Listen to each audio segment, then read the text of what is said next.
Remercier le président Amadou Mame Diop et remercier également le professeur El Hadji Malick Sarr. Seen kàddu leer na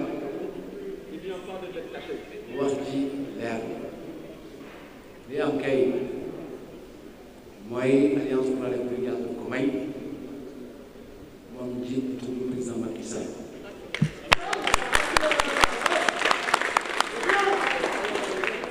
jaar-jaar bi ci wax mu liggéey bi di liggéey loolu yàlla moo ko def ku xeex ak yàlla day sonn kenn mënu ko tilimal ndaxte noonu la yàlla pare ci moom. Alliance pour la République dafa nekk parti boo xam ni li ko dal ci guddi yi xëy na neexul ñëpp courir rek ni damay ñëw bokk ñu leen di dalal leen wax bismillah te tàmbali rek la ndax lii riir ci réew mi mooy yéen ko yor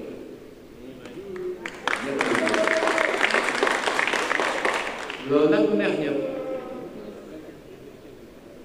waaye suul kenn du ko tere kon nag jox nañu jàngal comme li ñuy wax rek xam lu war nu ko waxee ci tubaab wax ko ci wolof dañuy woo l'honorable député Abdou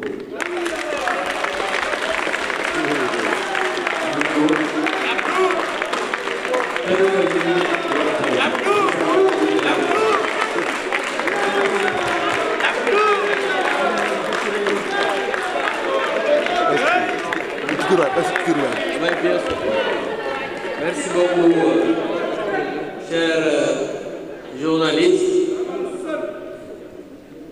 Je vais rapidement, après les brillantes interventions de mes camarades,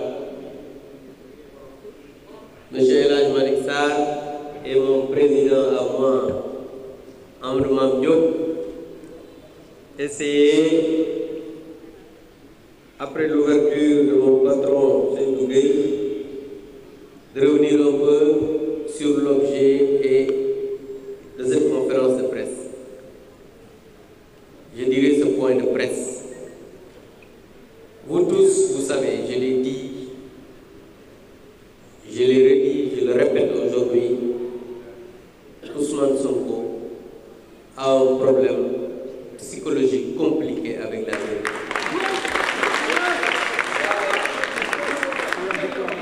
Et quand on a un problème psychologique compliqué avec la vérité, on ne peut faire autrement qu'aller toujours dans le délire. Vous savez, M. Ousmane Sonko s'est permis d'aller sur l'esplanade du stade parce que, vous savez, j'ai entendu tout le temps, ou bien partout on dit oui, une mobilisation exceptionnelle. Cela ne nous émeut pas. N'oubliez pas qu'en 2009, l'Alliance pour la République était dans l'opposition. Et en 2011, on a fait l'investiture du candidat Macky Sall sur l'esplanade de Diamalaye, qui fait 7 fois un terrain de football. Et on était dans l'opposition. Au pouvoir, on a rempli le stade Léopold Sédar Senghor. Lui, il était sur l'esplanade. On a rempli le stade de Guédiawaye. On a rempli le stade de Pikine. Si vous allez partout au Sénégal, les mobilisations du président Macky Sall, heureusement qu'il y a aujourd'hui l'Internet. Et vous avez vu à travers l'Internet que Roy Ndouro pire. Donc cela vraiment ne nous aime pas. Là où ils ont fait leur meeting, c'est le ministre Ali Saleh qui l'avait aménagé pour en faire un forail. Vous vous rappelez bien de la Tabaski où il y avait beaucoup de moutons quand même.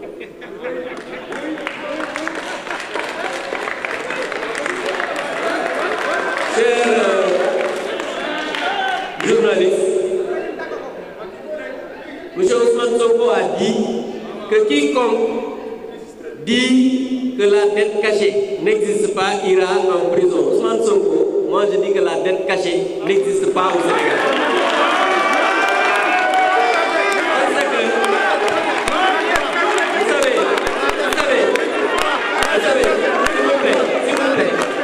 S'il vous plaît, on n'est pas... S'il vous plaît, ce que je dis, ça peut être documenté parce que ce qu'on dit, nous le disons avec des faits. D'après les investigations qu'on a faites et qu'on a dit partout, ce qu'ils disent d'être caché, c'est environ 4 700 milliards. Et sur ces 4 700 milliards, 30% fait passer la dette contingente, c'est-à-dire les sociétés qui est tout le temps montrée par le bulletin statistique de la dette qui n'est pas sorti depuis juin 2014 et on demande sa publication. Jusqu'à présent, ils l'ont caché. Le bulletin statistique de la dette depuis juin 2024. Ce bulletin qui est un document public n'est pas sorti. Donc Ousmane, avec ton gouvernement, sortez le bulletin statistique de la dette. Autre chose, je parlais des 30%. Parmi les 66%, il y a 2000 milliards qui représentent 66%. C'est la dette centrale. Parce qu'aujourd'hui, quand un État vient, change le mode de calcul en disant que je vais prendre la dette centrale, cumulée à la dette contingente, et ça nous ramène à 132%, mais cet État-là doit prendre ses responsabilités pour dire que j'ai changé le mode de calcul. Parce que les FMI, je vous rappelle, que les FMI ne produisent pas de chiffres. Les FMI travaillent avec les chiffres que le gouvernement lui a donnés. Ça, il faut que vous le sachiez. Quand le FMI vient, le gouvernement lui donne son mode de calcul. Et c'est à travers ça que le FMI dit, par rapport aux exigences des convergences de l'UEMOA, voilà votre seuil de la dette, voilà ce que vous avez fait contracter avec les bailleurs multilatéraux, et ensuite, ce qu'il y a eu comme facilité de crédit avec les banques locales. Mais ça, c'est un débat technique que Ousmane Sonko ne peut pas comprendre. Malheureusement, nous avons à la tête de ce gouvernement quelqu'un qui n'est même pas au courant de ce qui se passe dans l'État. Il s'est permis de dire que Pape Malick Ndour a été épinglé par le rapport du PRODAC. Écoutez bien ce que je vais vous dire. C'est un dîner de. Le rapport du PRODAC, si vous allez dans le net, il y a un article sur Dakaractu, c'est le 11 juin 2018. C'est sorti, 11 juin 2018. Celui qui a produit le rapport, Dieu ait pitié de son âme, il s'appelle Sambala Ouédié. Il est décédé au mois d'octobre 2018. Et Pape Malick Ndour, écoutez bien, a été nommé en juin 2019. Regardez ce gros mensonge. Regardez cette grossièreté. Mais Ousmane Sonko est vraiment malade.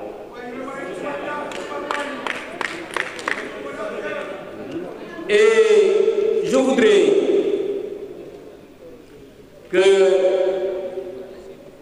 Ousmane Sonko, à travers son meeting, était passé de Ousmane Bari Dolé à Ousmane Bari Khalis. Parce que vous avez vu qu'ils ont pris tous les cadres du Sénégal avec de l'argent public. Il a essayé d'expliquer en disant que oui, certains ont donné 20 millions, d'autres 2 millions.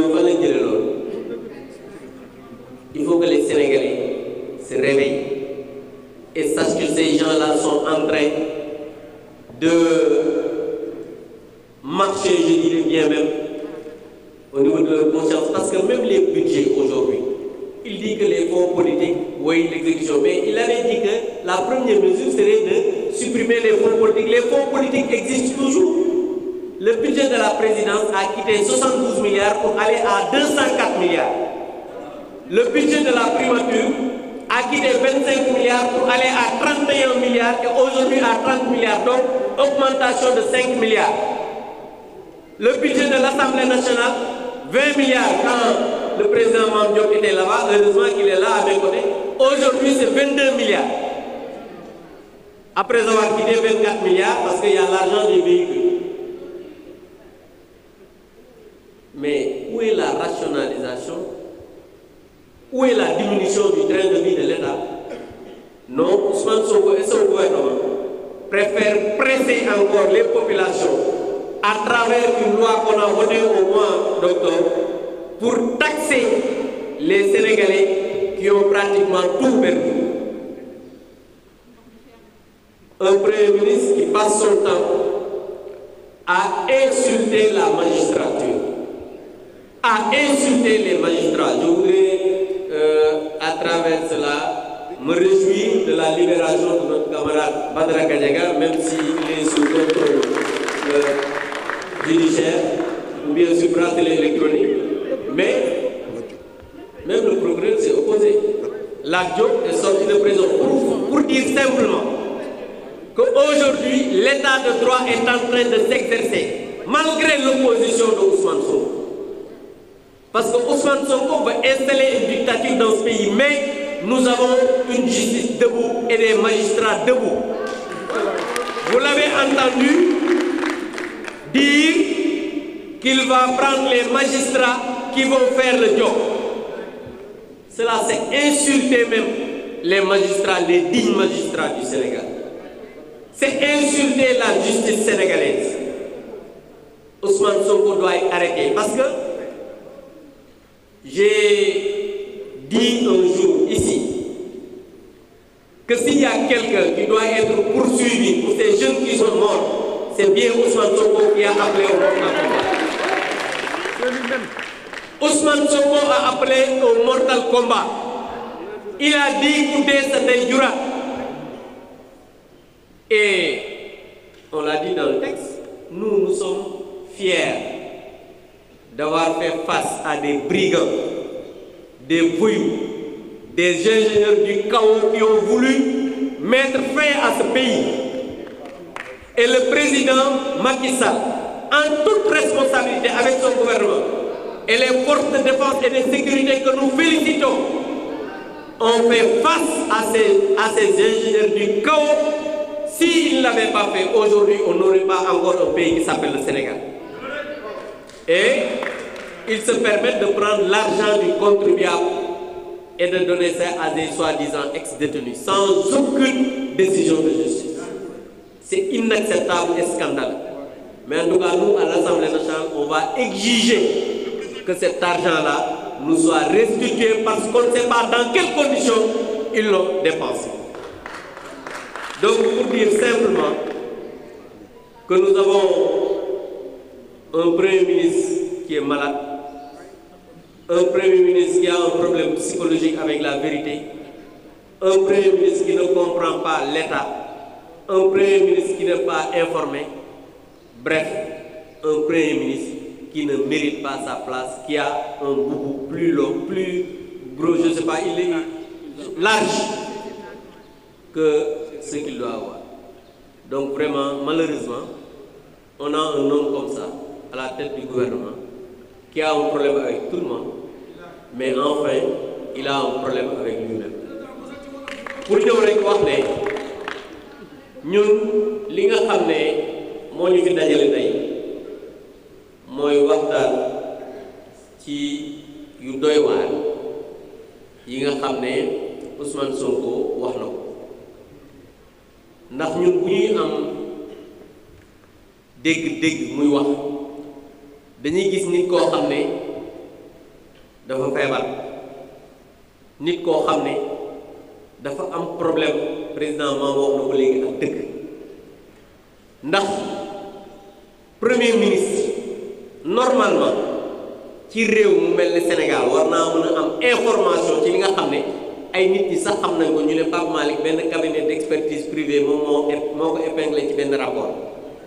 Moom mu ne rapport Prodac moo ko ëppal parce que moom dafa am problème ci bopp bi mooy rapport Prodac moo tax nekkul candidat te mënul nekk candidat 2022 parce que loolu coow li yëpp loolu moo ko indi xam nga Ousmane dafa war a xam ne suñu borom mooy fal ñun suñu yoon nekkul ci digganteem ak Diomaye parce que ñun ñëpp a yem c'est qu'il faut que les gens comprennent que ñun nekkuñu fi di défendre Diomaye wala keneen ñun Diomaye moom Ousmane Sonko ñoo yem c'est parce que Diomaye moo nekk président de la République ñuy wax ne la République ñun Alliance pour la République dañu war a défendre la République dañu war a défendre les institutions le président de la République suñu naan dafa war a jël ses responsabilités c'est par rapport à la République du Sénégal mais Diomaye ak Ousmane ñoom ñëpp ci pot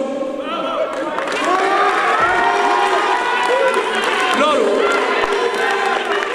parce que pourquoi je le dis non lu tax ma koy wax parce que souvent nit ñi dañ naan way yéen da ngeen a yàkkamti seen déglu leen la ñaar ñi ñu séparé wu ñu xuloo ñun suñu yoon nekkul ci seen xuloo parce que seen xuloo yéen a ngi xuloo ba pare kenn ñemewul wax sa morom damaa xuloo ak yow yéen a xam c'est ça la vérité Ousmane Sonko fii la wax ne damay def importante déclaration ba ci guddi gi nga gis ne muy wax ne damay meeting mu ne le 8 dinaa wax bi mu ñëwee mais indirectement yow su fekkee da ngaa attaqué benn conseiller président attaqué ministre président yow koo attaqué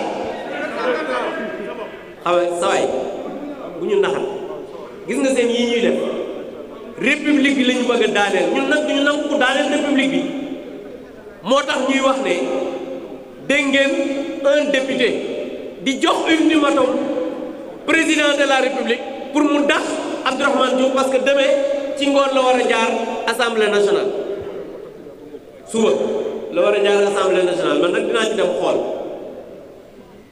donc pour dire simplement que ñun dañuy wax ne alliance pour la république parti la boo xam ne ku dul Ousmane Sonko sax mënu ko tas parti bu responsable la président bi nga xam ne moo ko jiite muy président Macky Sall dafa def fii ci réew mi bilan boo xamante ne nii lépp loo xamante ne nii jël nañ ko dans tous les secteurs da ngay gis ne am na ay réalisation la preuve ba ñu ñëwee ba léegi depuis 18 mois ngénte ay doom yuy jurul lañ fi nekk muy BRT di TER bi di centre yi ñuy liggéeyee affaire stade bi li nga xamante ne nii moom mooy ci wàllu ndox mi ci wàllu courant bi hôpitaux ñoom lenn rek lañ fi def te loolu sénégalais yi xam nañ ko mooy yokk ndox mi ci taxi yi barki dem boo njaay yokk taxi yi ci courant bi yokk dund bi gën a cher ba pare dem inauguré stade Lat Dior ca Thiès loolu ne laa gis man li fi def à part ça lu dul taxé sénégalais ne leen cotiser leen ma nguuru parce que moom bi muy jël nguur gi yéen a ngi fàttaliku chaque jour ñu ne xaw ma lan tour cotiser leen ma falu moom mu falu wax bëgg a wax ne cotiser leen ma nguuru waxoon naa ko assemblée keroog ne leen dafa mel ne mooy maire ndate mi ci koñ bi rek yor natt bi ku teggi mu ne lebal ma ci loolu nag mënul nekk il faut que ñu xam ne Sénégal réewu jàmm la Sénégal réewu république la te waxoon naa leen ko Pape Malick Ndour ci tubaab wax naa ko sànq Ousmane Sonko moom moo wax ne rapport Prodac moom moo ko épinglé rapport bi en 2018 juin boo xoolee ci internet Dakaractu génne na ko ki nga xam ne moo def rapport bi yàlla na ko yàlla yërëm te yéexe ñu moom génn na àdduna juin octobre 2018 la génn àdduna Pape Malick Ndour ñi ngi ko nommé 6 juin 2019 waa léegi nan la ko génn àdduna mën a épingler Pape Malick Ndour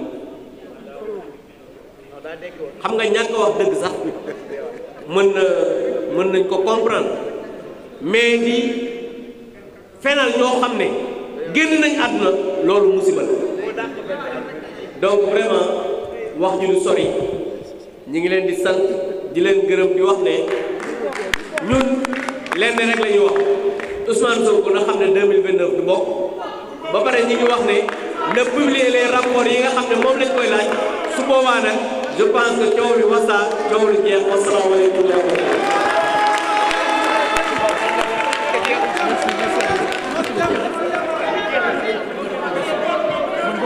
damay ñëw Tamba di ko sotti ñu la ci Demba Bambal le marché c'est Demba